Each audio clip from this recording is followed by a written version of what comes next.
भाई मोदी जी ने कहा था जहाँ झुकी वहाँ मकान, तो इनको मकान मिलना चाहिए। पूरा जेलर वाला बाग जिनके फ्लैट आए हुए हैं सब कर्जदार हो गए हैं, ठीक है। किसी ने अपना सोना बेच दिया, किसी ने गहना बेच दिया। डीडीए कोर्ट में कहता है कि ये 72 लोग यहाँ पर एग्जिस्ट नहीं करते, रहते ही नहीं हैं। तो जब रहते नहीं है तो ये सबको लेटर क्यों भेजा गया है डीडीए की तरफ से? अब वोटर कार्ड कटने के कारण में क्या इन सबों को मकान नहीं मिलना चाहिए? बताइए भाई, मिलना चाहिए ना।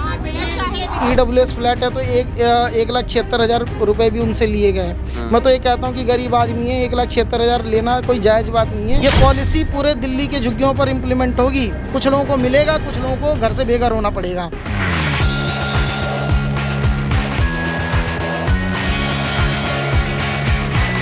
नमस्कार दर्शकों, आपने देखना शुरू कर दिया भैया जी गजब और मैं हूं जितेश मिश्रा। इस वक्त मैं मौजूद हूं अशोक विहार के जेलर बाग की झुग्गियों में।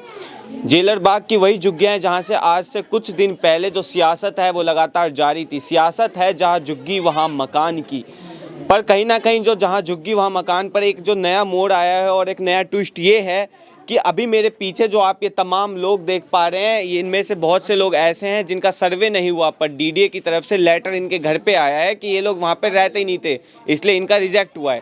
बहुत से ऐसे भी लोग हैं जिनका सर्वे किए बिना रिजेक्ट कर दिया गया। जो तमाम लोग हैं इनको जो स्वाभिमान अपार्टमेंट पर जो दावा किया गया था प्रधानमंत्री श्री नरेंद्र मोदी जी के द्वारा कि जहां झुग्गी वहां मकान होगा, उनमें से ये लोग जो हैं मेरे साथ में खड़े, ये सभी लोग वंचित हो गए हैं। अब इनकी यही मांग है कि रीसर्वे किया जाए और जो पॉलिसीज़ हैं उसको लेकर ये विरोध में। इन तमाम लोगों से जानेंगे कि क्या अब इनकी मांगे हैं आगे सरकार से और कैसे ये रीसर्वे वापस करा पाएंगे। अभी ये मेरे हाथ में डीडीए का एक रिजेक्शन लेटर है और ये लेटर इंद्रपाल सिंह का है। इंद्रपाल सिंह यहाँ पर 30-35 साल से लगातार रहते हुए आए हैं, पर इनका जो सर्वे हुआ, सर्वे में इनका नाम काट दिया गया ये कहकर कि ये यहाँ पर रहते ही नहीं है, ये घर है इनका सर्वे नहीं किया। पर कहीं ना कहीं देखा जाए डीडीए की जो साफ नज़र आ रही है, डीडीए ने जो रिजेक्शन लेटर भेजा है वो इन्हीं के एड्रेस पे भेजा है। और अगर एक बड़ा सवाल डीडीए से ये भी उठता है कि अगर इंद्रपाल सिंह यहाँ पर नहीं रहते तो ये लेटर डीडीए ने भेजा किसको? कब से रह रहे हैं आप यहाँ पर? 30-35 साल से मैं रह रहा हूँ। तो यहाँ पे कोई सर्वे के लिए आया था? सर्वे के लिए यहाँ पर आए थे, फिर उसको मेरी माँ बीमार थी, मैं गया था। 9 तारीख को मैं यहाँ आ गया था। 9 को सुबह मैं लेके वहाँ गया। पहले फाइल देखे, बोले ठीक है लेकिन सॉरी मैं मजबूर हूँ, कल तक की डेट थी, मतलब 8 तारीख तक की। अच्छा। इन्होंने ऐसा कह के मुझे टालम का बहुत रिक्वेस्ट किया, नहीं किए। अच्छा, 8 तारीख तक की डेट थी, आप 9 को पहुँचे थे? हाँ ये हाँ डेट तो 15 तारीख तक थी। डेट इसकी 1 से लेके 15 तक थी। ये लोगों ने 8 तक जमा किया। अच्छा।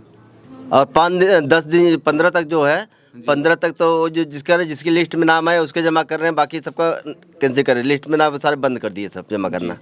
तो अब आप लोग की क्या मांग है? हमारी यही मांग है कि जिन लोगों का सर्वे नहीं हुआ है उनका पुनः सर्वे कर सूची में लाया जाए।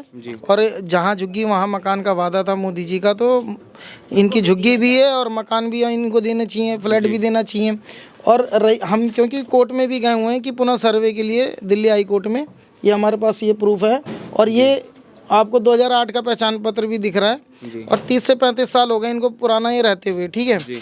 और दूसरी बात ये है कि जब यहाँ पे सर्वे होता है, आए दिन जो भी सर्वे होते रहते हैं, स्लम एरिया है, क्लस्टर एरिया है, तो आए दिन कोई ना कोई सर्वे होता रहता है। किसी को पता नहीं रहता कि भाई सर्वे डीडीए का है, हाउसिंग का है, किस चीज़ का नहीं पता चलता। देखिए यहाँ पर इनका मकान भी है, ठीक है। कोई ऐसा तो नहीं है कि इनके पास कोई सबूत दस्तावेज नहीं है, इनके पास सारे प्रूफ भी हैं, घर भी है। इनके घर का वीडियोग्राफी किए हैं, लेकिन जो मेन मुख्य सर्वे है उसमें इनका नाम है ही नहीं। जो एक थर्ड एजेंसी से करवाया जाता सर्वे उसमें है नहीं। 1078 लोगों को फ्लैट भी आया है, ठीक है, अच्छी बात है जिनका फ्लैट आया है, लेकिन EWS फ्लैट है तो 1,76,000 रुपए भी उनसे लिए गए हैं। मैं तो ये कहता हूँ कि गरीब आदमी है, 1,76,000 लेना कोई जायज़ बात नहीं है। पूरा जेलर वाला बाग जिनके फ्लैट आए हुए हैं सब कर्जदार हो गए हैं, ठीक है। किसी ने अपना सोना बेच दिया, किसी ने गहना बेच दिया, जिन खेत जो भी है जमा पूंजी अपनी बेच दी है उन्होंने। और प्राइवेट कंपनियों से लोन 12% 20% लोन लेकर वो परसेंटेज में भर रहे हैं। और यानी अपने आप को ठगा हुआ भी महसूस कर रहे हैं, लेकिन मजबूरी ये देना है। सरकार ने जो नियम बना रखे हैं कि प्रधानमंत्री कार्यालय में और LG साहब के पास और शहरी विकास मंत्रालय के पास बाय हैंड ये रिसीविंग देके हम आए थे उसी समय जब 72 लोगों का सर्वे नहीं, कहीं पे भी नाम नहीं था और 552 लोगों का रिजेक्ट हो गया था। तो ये बाई हैंड हम उस समस्या को तुरंत उठाए थे और बाई हैंड में दे के आया था यहाँ पे पीएमओ प्रधानमंत्री कार्यालय में, एलजी हाउस और शहरी विकास मंत्रालय में, जिसकी आपको रिसीविंग भी दिख रही है यहाँ पे, आप इसको नोट डाउन कर सकते हैं। जी जी। और अभी 72 लोगों का जिनका सर्वे नहीं हुआ है, ये हैं राम अवतार जी और इंद्रपाल जी, अभी जिनसे आपने बात की है, वो पिटिशनर हैं और कोर्ट में गया हुआ है उनका मामला कि पुनः सर्वे की इनकी मांग है। 70 से 72 लोग हैं जी। और इनके पास जब ये अच्छा डीडीए कोर्ट में कहता है कि ये 72 लोग यहाँ पर एग्जिस्ट नहीं करते, रहते ही नहीं है। तो जब रहते नहीं है तो ये सबको लेटर क्यों भेजा गया है डीडीए की तरफ से? जी। ये आपके पास ये लेटर दिख रहा होगा, डीडीए का ही लेटर है जी। जब ये रहते नहीं है तो कैसे इनके पास लेटर डीडीए ने भेज दिया? अच्छा, दूसरी बात, ये कोर्ट में मामला चल रहा है और 552 जो रिजेक्ट हो गए हैं वो माइनर सी गलतियों के कारण में वो रिजेक्ट हुए हैं।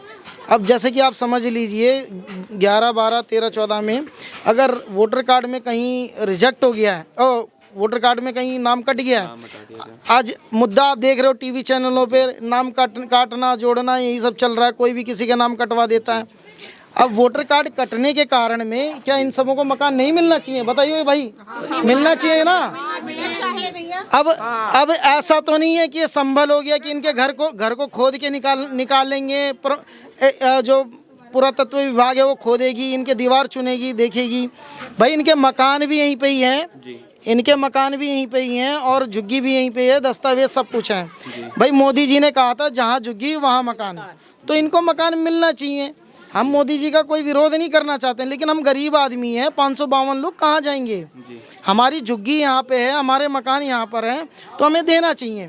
अच्छा, दूसरी बात मैं ये कहना चाहता हूँ कि ऐसे ही ये प्रोजेक्ट दिल्ली भर में शीला दीक्षित जी के टाइम पर लाई गई थी। जेलर वाला बाग, कठपुतली वाला बाग और कालका जी, ये तीनों जगह के लोग आज कोर्ट में धक्के खाने को मजबूर हैं। कई हजारों में संख्या है और ये मात्र कालका जी, जेलर बाग और कठपुतली बाग की बात नहीं है, ये पूरे दिल्ली की झुग्गियों की बात है। ये पॉलिसी पूरे दिल्ली के झुग्गियों पर इम्प्लीमेंट होगी और सब अधिकतर लोगों को, कुछ लोगों को मिलेगा, कुछ लोगों को घर से बेघर होना पड़ेगा। और ये पॉलिसी उसमें है कि भाई 11, 12 में वोटर कार्ड में अगर नाम है तो मिलेगा आपको, वरना नहीं मिलेगा। और अगर फर्स्ट फ्लोर पे रहते हैं तो आपको सेपरेट राशन कार्ड दिखाना पड़ेगा और राशन कार्ड कोई रेजिडेंस प्रूफ नहीं है, ना कोई आइडेंटिटी प्रूफ है। कठपुतली वाला बाग में मोहम्मद हकीम बनाम डीडीए दिल्ली हाई कोर्ट में केस जीत चुकी है, दिल्ली हाई कोर्ट में केस जीत चुकी है और उसके बाद भी डीडीए डबल बेंच में हमारे खिलाफ यानी झुग्गी वालों के खिलाफ जा चुकी है। मान लीजिए हम वहाँ पे भी हमें न्याय मिल जाता है तो क्या ये डीडीए हमारे फिर खिलाफ में सुप्रीम कोर्ट में जाएगी? सिंगल बेंच में मान लो हम वहाँ से जीत जाते हैं, फिर डबल बेंच में डीडीए जाएगी सुप्रीम कोर्ट के। गरीब आदमी कोर्ट के चक्कर ही काटते रह जाएगा। भाई उनको मकान का हक नहीं है, जब एक बार न्याय मिल गया तो आपको कोर्ट में नहीं जाना चाहिए, इनको दे देना चाहिए। यहाँ पर जो लोग मौजूद हैं ज़्यादातर किस चीज़ के कारण इनका रिजेक्ट किया गया है? वही सेम कारण है कि वोटर कार्ड वोटर लिस्ट में नाम नहीं है और फर्स्ट फ्लोर पे रहते हैं तो सेपरेट राशन कार्ड चाहिए। हमारे दो एक first floor, second floor, third floor पे मकान है, बड़ी फैमिली है, तो हम कहाँ जाएंगे? है ना। तो हम यही मांग करते हैं कि भाई पॉलिसी में सुधार होना चाहिए और जो कि हमारा जहाँ झुग्गी वहाँ मकान के तहत हमें मकान मिलना चाहिए। जी। स्वाभिमान अपार्टमेंट के लिए आप लोगों ने फॉर्म भरे थे?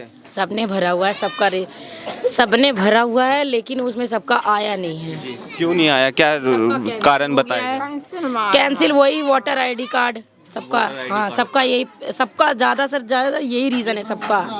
फिलहाल सरकार सब क्या मांग होने वाली है आपकी? अब हम यही कहते हैं जैसे सबको दे दिया उसको, उसके लिए हम बहुत खुश हैं, लेकिन जितने लोग कैंसिल हैं उनको भी वहीं मिलना चाहिए। हमें घर के बदले घर ही चाहिए। और एक बात और कहना चाहती हूँ, हम अशोक विहार में, हमें अशोक विहार में ही चाहिए, हमें और कहीं नहीं चाहिए, क्योंकि हमारे बच्चों का फ्यूचर, हम लोग का काम धाम सब यहीं है और हम यही चाहते हैं। हमें कहीं और जंगल में नहीं जाना, हमें यहीं रहना है। जी। तो जिस तरह से जो आप तमाम लोग देख पा रहे हैं, हर किसी की यही मांग है कि रीसर्वे हो और जो नया स्वाभिमान अपार्टमेंट को लेकर पिछले कुछ दिनों से तमाम जगहों पर, तमाम सोशल मीडिया प्लेटफॉर्म्स पर आपने देखे होंगे कि जहां झुग्गी वहां मकान और ऐसे कई ट्रेंड्स, हैशटैग चलाए गए थे जो कि काफ़ी ज़्यादा वायरल भी हुए थे। पर इस चीज़ को लेकर जो यहाँ पर अभी मेरे साथ जो तमाम लोग मौजूद हैं, हर किसी की यही मांग है कि ये रीसर्वे होना चाहिए, क्योंकि जो लोग वंचित रह गए हैं इससे वो वापस से अपना हक पा सके। क्योंकि एक जायज़ सी बात यहाँ पे सामने ये भी आती है, अगर ये लोग यहाँ पर नहीं रहते थे तो डीडीए ने लेटर आखिरकार ये भेजा किसको और इन्हीं के नाम से क्यों भेजा वो लेटर। दूसरी बात ये भी है यहाँ पर कि अगर कल को यहाँ पे आधे से ज़्यादा लोग स्वाभिमान अपार्टमेंट में शिफ्ट हो जाएंगे और जो यहाँ पे लोग रह जाएंगे, कल को ये झुग्गियाँ टूटेंगी तो ये लोग कहाँ जाएंगे। ये एक जो है इनके बीच में अभी काफ़ी ज़्यादा बड़ी समस्या है और इन चीज़ों से ये लोग काफ़ी हताश हैं, निराश हैं सरकार से। तो केंद्र सरकार से जो अब आप क्या चाहते हैं कि अब क्या कोई वहाँ से रिस्पॉन्स आया अभी तक पीएमओ से या कहीं से? अभी तक कहीं से कोई रिस्पॉन्स नहीं मिल रहा है। हम धक्के खा रहे हैं, कभी कोर्ट के चक्कर काट रहे हैं, कभी सांसद जी से मिल रहे हैं, कभी कहीं क्षेत्र के जो नेता हैं, लोग हैं हमारे, उनसे मिल रहे हैं, लेकिन हमारा कोई समाधान नहीं मिल रहा। झूठा आश्वासन लोग दे देते हैं, ठीक है। और रही बात, हम तो यही कहेंगे जो 70 से 72 लोगों का सर्वे नहीं हुआ है उनका सर्वे कर दे, और 552 का जो रिजेक्ट हुआ है उनको भाई आवाज़ दिया जाए। मैं तो यही कहना चाहूँगा। और मैं ये भी प्लस में एक जोड़ना चाहूँगा, जो 1,1078 लोगों का फ्लैट मिला है उनसे 1,76,000 रुपये जो लिए गए हैं उसको वापस कर देना चाहिए, और मामूली मुचलका लेना चाहिए, 10-20 हज़ार 40 हज़ार ले लेना चाहिए, लेकिन इतनी बड़ी रकम गरीब आदमी से EWS फ्लैट के नाम पर नहीं लेना चाहिए जी। कई लोगों ने खेत वेत तो ये थी जो खास बात जो जेलर बाग के तमाम झुग्गी निवासी हैं जिस तरह से रिसर्वे मांग कर रहे हैं। बहरहाल अगर आप अपनी कोई राय देना चाहते हो तो कमेंट बॉक्स में ज़रूर बताएं, और ऐसी तमाम खबरों के लिए देखते रहिए भैया जी गजब। मैं जितेश मिश्रा, कैमरा पर्सन प्रदीप झा के साथ। धन्यवाद।